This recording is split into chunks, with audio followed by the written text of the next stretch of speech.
What's up guys, Danielle here, NeutralSupport.net. So a while ago I was playing with the lathe and the mill and I made the Dropper Buddy prototype and I put a video up about it, had fun, it worked, but at the time I thought, man, if I just had the right tools, I could make some really cool changes to this. So today is the day.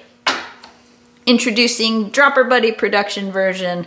I'm excited to show it to you, so let's go. So Dropper Buddy version 1.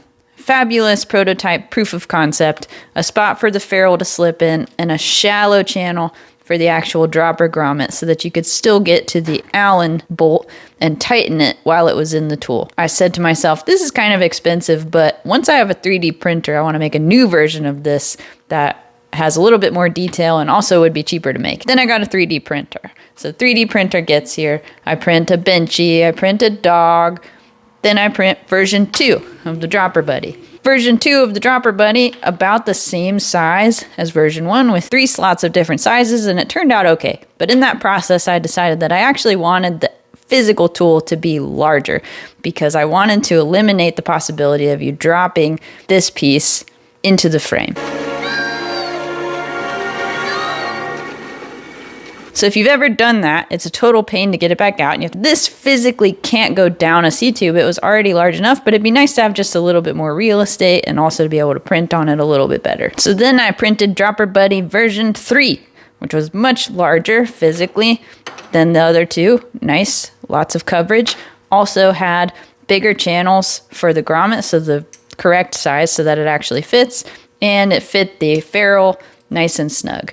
So then I took this version and I printed it in multiple materials so that I could test out what I thought was best, and then I put them through a bunch of rigorous testing.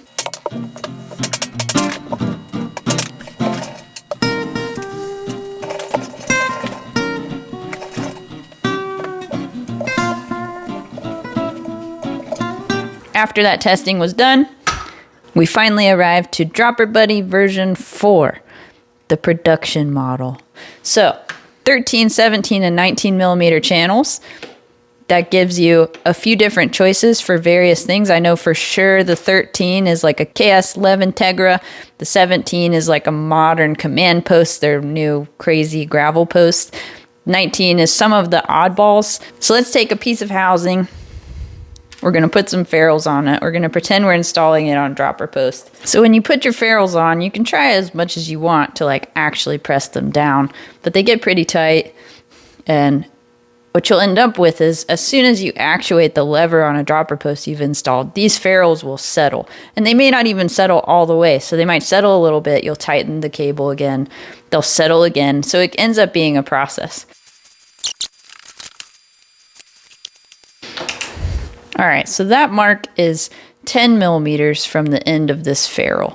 And I'm going to pretend like this is a dropper cable. We're going to put it in the Dropper Buddy. So we have our housing, our mark, and the grommet actually installed and slid into the tool. So at this point, the cool thing to do is actually to use a zip tie puller. So when you use the zip tie puller and pull against the grommet, you'll see that the housing will actually settle. So we started out with 10 millimeters from the ferrule, and now we're dramatically closer. So this ends up being more like 4 millimeters when it's all said and done. And that means that we had 6 millimeters of cable stretch when the ferrules settled in that we have to account for. And if this was another system, you would have to unadjust everything you just did and retighten this little grommet or retighten it at the lever at that point. That's a lot of slack to try to take up, whereas this eliminates the slack right away without having to worry about the ferrule settling in or any stretching or anything like that, and you know it's right away.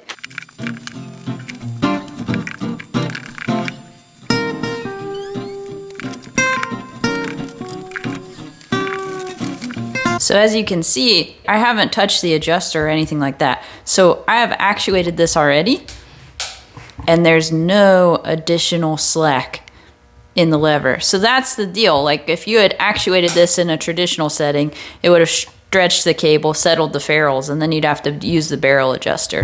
So right now, luckily, right after install, this is already set correctly, and then you still have room in your adjuster for the future when you actually need it. So that's the goal of this cool little tool. And I know that we have lots of tricks to do this already, and there are ways to do it that are a little less fun, but I wanted to make a way that was easy and a sure thing and can also be used for the other type of dropper where the cable goes the other way.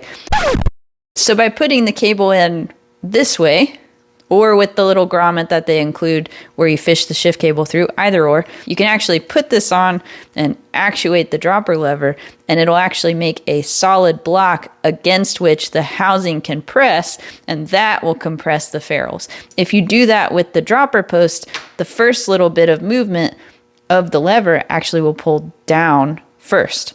So essentially, when you push the lever up front, this part won't be compressing the ferrule. It won't be until you get to the bottom, which you'll only get a couple extra millimeters out of.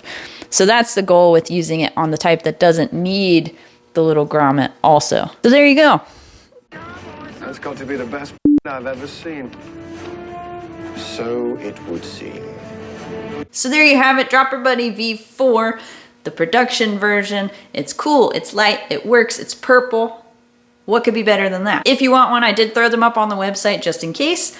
Also, if you are outside of the United States, if you could email me instead of placing that order so I can quote you shipping, since the shipping on the website is definitely domestic and I want to make sure it's worth the trip for you. I really appreciate you guys. 2023 was awesome. I can't wait for 2024. I have some content planned. I get to play with tools. It's like the best case scenario. I hope you guys have a great holiday. I hope you have a happy new year. And as always, I hope you have a good day.